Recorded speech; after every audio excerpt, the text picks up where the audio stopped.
गीत सुनने वाला सब भैया लोगन के जय समाजवाद। एक बात मैं आप सबसे बताने जा रहा हूं।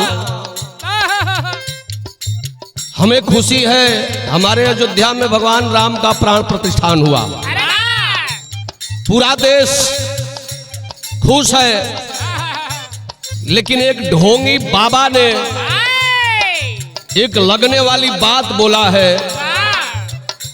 उसको हम बाबा नहीं कह सकते हैं, संत नहीं कह सकते हैं, ढोंगी कह सकते हैं, पागल कह सकते हैं। जिसने यह बात बोला है कि अयोध्या राम मंदिर के गेट पर एक मुल्ला मुलायम का फोटो होना चाहिए, एक मूर्ति होनी चाहिए, जो लोग जाएंगे दर्शन करने तो थूक कर जाएंगे। किस शब्द से बाबा मैं तुझे बोलूं? तूने उस आदमी को कलंकित किया है, उस नाम का बदनाम किया है जिस नाम को आज दुनिया पूजती है। भाव हो कवि का कैसे बाबू?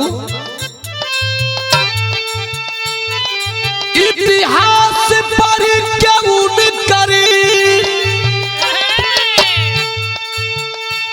इतिहास पर क्यों कर सब झुकावे माथवा, झुकावे माथवा हो जेकर करेला नमन आज भारत देशवा।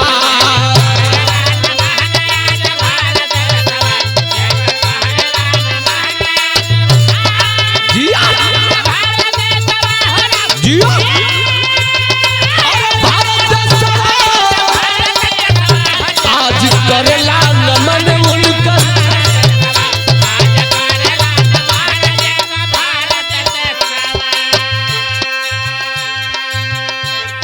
और इतनी बात इस ढोंगी ने बोला है, और समाजवादी पार्टी का कोई भी नेता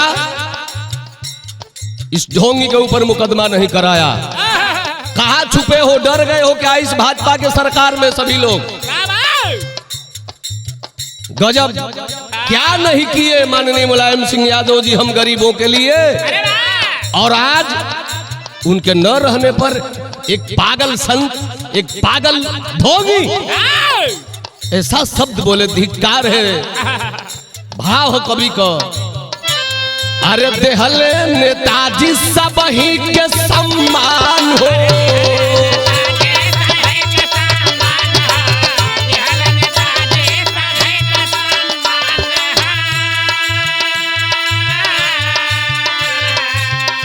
खास करके जौन यादव जी बन के घूमत रह लोग, यादव जी तो हम लोग के कहे वाला के धरती बना रहल। ओहिर कहा लोग, ओहिर को यादव कहवाने वाले धरती पुत्र मुलायम सिंह यादव आज धरती पर नहीं रहे, टीका टिप्पणी करे। अरे यार कैसे बर्दाश्त करते हो यार? खोजो खोजो उस ढोंगी को, कहां छुपा है। भाव है कवि का, अरे वही भगवान का आज होता अपमान हो,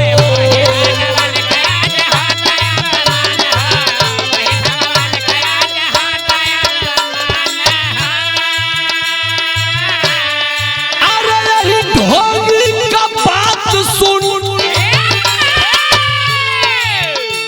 अरे ढोंगी का बात सुन के लागल फेसवा, अरे लागल फेसवा हो जेकर करेला नमन याद भारत देशवा।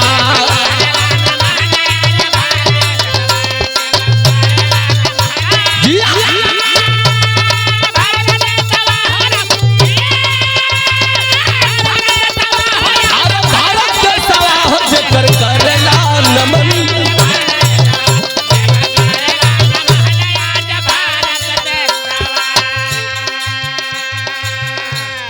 इस हिंदुस्तान में हिंदू मुस्लिम ईसाई आपस में है भाई भाई। भगवान के नाम पर राजनीति करना यह गलत बात है। और घमंड ना करो ढोंगी, जमाना एक दिन सबका आता है। समझ में तुमको उस दिन आएगा जिस दिन भाजपा की सरकार गिर जाएगी। भाव हो कवि का, यही देशवा में रहल राम और श्याम हो,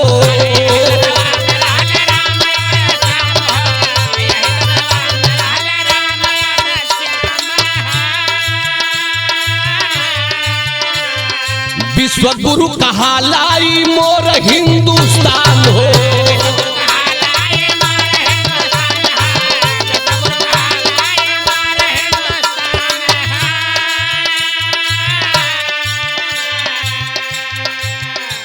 हम तुम्हें ढोंगी, भले तुम्हें भाजपा के लोग तुम्हें संत कहे, हम तुम्हें संत नहीं कह सकते हैं।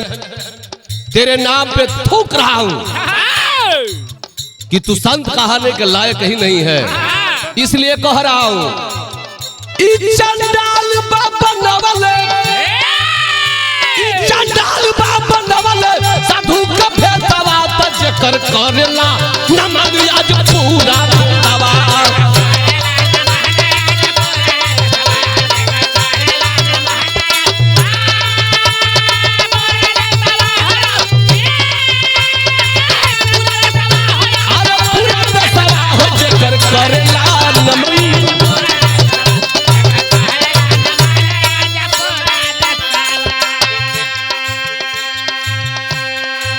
हिंदुस्तान में तमाम पार्टियां हैं, गठबंधन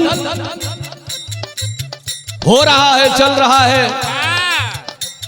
बिहार में देख रहे हैं ज्यादा विकास कर दिए तेजस्वी यादव जी, पलटू काका पलट गए।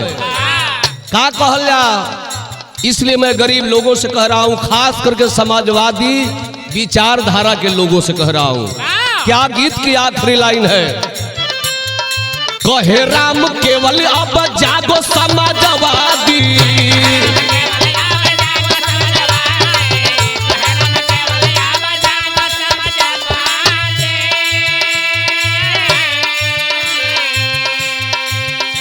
अरे कहवा छिपल बाई पापू मनुवादी।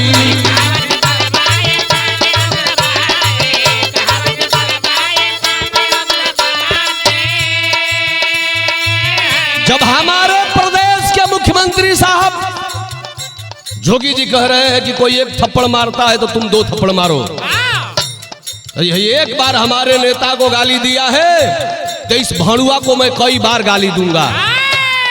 इसलिए अरे जीभ काटा या भाड़ुआ को,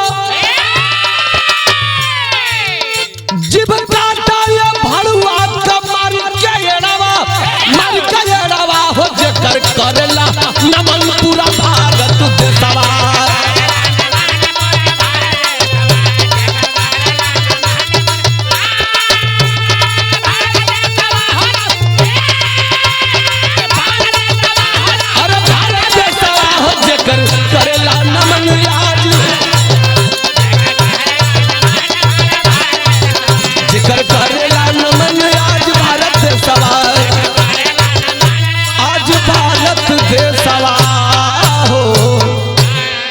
मुलायम सिंह अमर रहे, समाजवादी पार्टी जिंदाबाद।